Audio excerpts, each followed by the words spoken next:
Hello, good afternoon to everyone. Today in this video we'll see how you can make this curved text in MS Word, and this is on the Word 2021.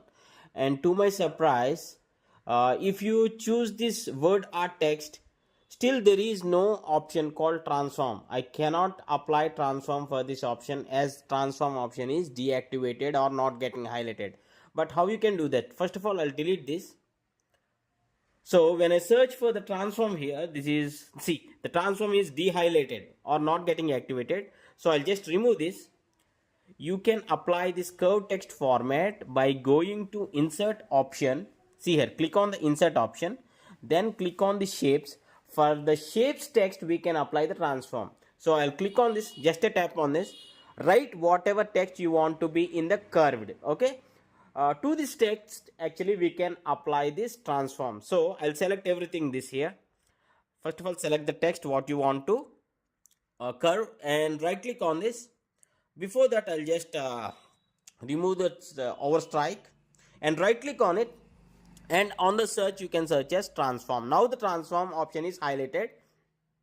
Choose whichever the style you want, whichever curved style you want, and I'll choose the basic curve. See here, this one, click on this one, and when I maximize this, the curve extends.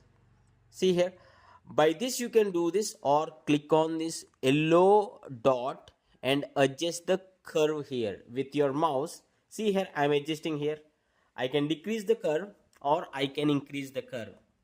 See, like this you can play with this curve text when you're designing any front line for your office, school, hospital, or whatever it may be. In those cases it will be useful. You need to just click on the insert, then click on the shape, then click on this alphabet option and insert the text here whatever you want to be in the curved state.